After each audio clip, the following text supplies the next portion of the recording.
Hello friends, welcome to our channel box office blockbusters. কথা বলবো পটু এই মুভির 6 দিনের কালেকশন নিয়ে, মোনা জিন্টু এই মুভির 35 দিনের কালেকশন নিয়ে, মির্জা এই মুভির 35 দিনের কালেকশন নিয়ে, ডেড বডি এই মুভির 13 দিনের কালেকশন নিয়ে, রাজকুমার এই মুভির 35 দিনের কালেকশন নিয়ে। আপনারা জানেন সুপারস্টার সাকিব খান স্যার, যিনি বাংলাদেশের একজন বড় সুপারস্টার, বাংলাদেশের দর্শকরা তাকে খুবই ভালোবাসেন এবং পছন্দ করেন, দর্শকদের ভালোবাসে এবং পছন্দ হয়।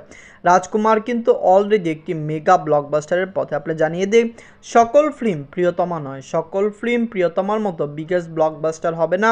কারণ আপনারা জানেন প্রিয়তমার বাজেট মাত্র 2 কোটি টাকা ছিল এবং মুভিটি বক্স অফিসে 43 কোটি টাকা প্লাস বিজনেস করেছিল। সকল ফিল্ম প্রিয়তমার মতো হয়নি, কিন্তু রাজকুমার যেরকম আয় করেছে, রাজকুমার নিজের বাজেট রিকভার করেছে এবং সকল জায়গা থেকে প্রফিটেবল বিজনেস করেছে। কথা বলবে 5টি মুভির কালেকশন নিয়ে। ভিডিও ভালো লাগে তো লাইক করবেন এবং এখনও যদি বক্স অফিস ব্লকবাস্টার চ্যানেলটি সাবস্ক্রাইব না করে থাকেন, সবার আগে সকল মুভির লেটেস্ট আপডেট এবং বক্স অফিস কালেকশন জানার জন্য আমাদের চ্যানেলটি সাবস্ক্রাইব করে নেবেন। প্রথমত হলো পটু নিয়ে বাঁচলো 1 কোটি টাকা। লিড হলো ইভান সাইড স্যার, 6 দিন কমপ্লিট করে নিয়েছে। ইভান সাইড স্যার খুবই ভালো অ্যাক্টর, তিনি কিন্তু পটু দিয়ে তার ফিল্ম জগতে ক্যারিয়ার সমৃদ্ধ করলেন। আমরা এক্সপেক্ট করছি পটু লং টাইম রান করবে এবং অবশ্যই মুভিটি বক্স অফিস থেকে একটি ভালো কালেকশন এনে দেবে। নিজের 6 দিনে বাংলাদেশ থেকে আয় করেছে 5 লক্ষ টাকা, টোটাল কালেকশন হলো 28 লক্ষ টাকা। আপনারা যদি এখনও পটু না থাকেন, দেখবেন লং টাইম রানে মুভিটি কত টাকা আয় করতে পারে আমরা জানি না, কিন্তু জাজের ফিল্ম বর্তমানে ভালো কালেকশন করছে, ভালো শো পাচ্ছে, যার কারণে আমরা এক্সপেক্ট করছি পটু লং টাইম রান করবে এবং হতে পারে মুভিটি বক্স অফিস থেকে ভালো আয় করে নিতে পারে। মোনা জিন্টু নিয়ে বাঁচলো 2 কোটি টাকা। লিড হলো সুপ্রভাত ম্যামে 35 দিন কমপ্লিট করে নিয়েছে। সুপ্রভাত ম্যাম অভিনীত মোনা জিন্টু বক্স অফিসে খুবই পজিটিভ কালেকশন করেছে। ফ্যামিলির সাপোর্ট ভালোবাসায় মোনা জিন্টু কিন্তু ক্লিন হিট। আপনারা জানেন মোনা জিন্টু কিন্তু প্রথম বাংলা ফিল্ম যেটি যুদ্ধের পরে পাকিস্তানে রিলিজ হয়েছে। পাকিস্তানের ডিস্ট্রিবিউটাররা মুভিকে কিনেছিল এবং মুভিটি সেখানে সৌগৌরবে চলেছে 2 সপ্তাহে মুভিটি ভালো কালেকশন করে নিয়েছে। নিজের 35 দিনে বাংলাদেশ থেকে আয় করেছে 3 লক্ষ টাকা। টোটাল কালেকশন হলো 3 কোটি 82 লক্ষ টাকা। আপনারা যদি এখনও মোনা জিন্টু না থাকেন, দেখবেন বিভিন্ন ফেস্টিভ্যাল যেগুলো ওয়ার্ল্ড ওয়াইড চলে, সেই ফেস্টিভ্যালে এবং বিভিন্ন অ্যাওয়ার্ড শোতে মোনা জিন্টুকে প্রেজেন্ট করার জন্য মোনা জিন্টু কিন্তু অলরেডি ইংলিশ ভার্সনে রিলিজ করা হচ্ছে। আশা করছি সকল জায়গা থেকে মুভিটি প্রশংসা কুড়াবে এবং বাংলা ইন্ডাস্ট্রির এই হরর ফিল্মটি সকল জায়গায় দর্শকদের মন জয় করবে। এন্ডাদলব মির্জা নিয়ে বাঁচলো 4 কোটি টাকা। লিড রোল আপনারা জানেন অঙ্কুশ হাজরা স্যার, 35 দিন কমপ্লিট করে নিয়েছে।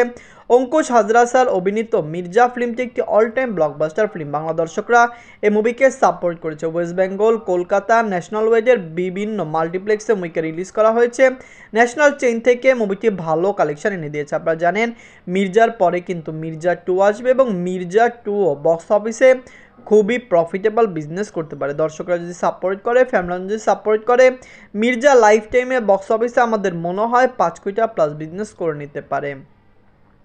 নিজের 35 দিনে ওয়েস্ট বেঙ্গল থেকে আয় করেছে 5 লক্ষ টাকা। টোটাল কালেকশন হলো 4 কোটি 70 লক্ষ টাকা। অঙ্কুশ স্যার একটি ইন্টারভিউতে বলেছেন মির্জাকে তিনি বাংলাদেশে আপনারা জানেন রিলিজ করতে চাচ্ছেন।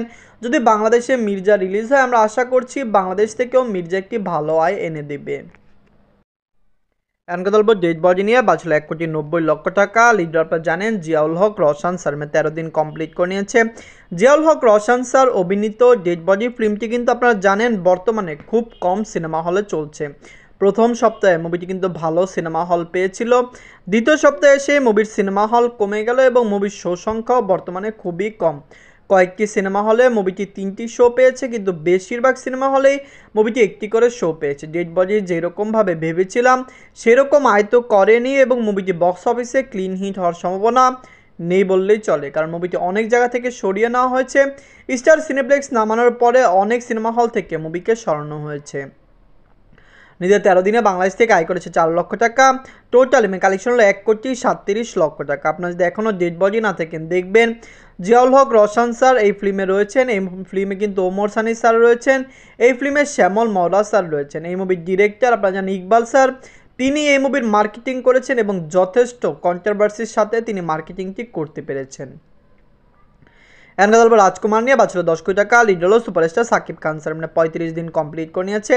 সুপারস্টার সাকিব খান স্যার অভিনীত রাজকুমার ফিল্মটি একটি all time blockbuster film. Bangla দর্শকরা রাজকুমারকে সাপোর্ট করেছে। আপনারা জানেন সুপারস্টার সাকিব খান স্যার বর্তমানে শুধু সুপারস্টার নয়, তিনি মেগা স্টারে পরিণত হয়েছেন। মেগা স্টারের টাইটেল তাকে লাগানো হয়েছে। আপনারা জানেন তুফানের টিজারে কিন্তু মেগা স্টার সাকিব খান বলা হয়েছে, কারণ বর্তমানে বাংলায় সাকিব খান স্যার মতো স্টার দাম বা তার মতো এইরকম বক্স অফিস কিং কেউ নেই। তার ফিল্ম আসছে, বক্স অফিসে ভালো কালেকশন করছে, তার ফিল্ম যতই বিগ বাজেট হোক বর্তমানে রিকভার করার সামর্থ্য রাখছে। রাজকুমার নিজেদের 35 দিনে বাংলাদেশ থেকে আয় করেছে 10 লক্ষ টাকা, ইউএসএ কানাডা মার্কেট থেকে আয় করেছে 3 লক্ষ টাকা, অস্ট্রেলিয়া মার্কেট থেকে আয় করেছে 2 লক্ষ টাকা, ইউনাইটেড আরব আমিরাত থেকে আয় করেছে 3 লক্ষ টাকা, ইউকে থেকে আয় করেছে 3 লক্ষ টাকা, ওয়ার্ল্ড মার্কেট থেকে আয় করেছে 21 লক্ষ টাকা। টোটাল কালেকশন হলো 31 কোটি 30 লক্ষ টাকা। আপনার যদি এখনও রাজকুমার না থাকেন, দেখবেন সুপারস্টার সাকিব খান স্যার অভিনীত রাজকুমার ফিল্মটি বক্স অফিসে আমরা এক্সপেক্ট করছি লং টাইম রান করবে। হতে পারে রাজকুমার বক্স অফিসে 40 কোটি টাকা প্লাস বিজনেস করতে পারে, 50 কোটি টাকা আয় করার সম্ভাবনা খুবই কম। মুভিটি ইন্ডিয়া, সিঙ্গাপুর এবং মালয়েশিয়া রিলিজ হবে, সেখান থেকে ভালো আয় করলে হতে পারে মুভিটি 40 কোটি টাকা প্লাস বিজনেস করতে পারে। ধন্যবাদ।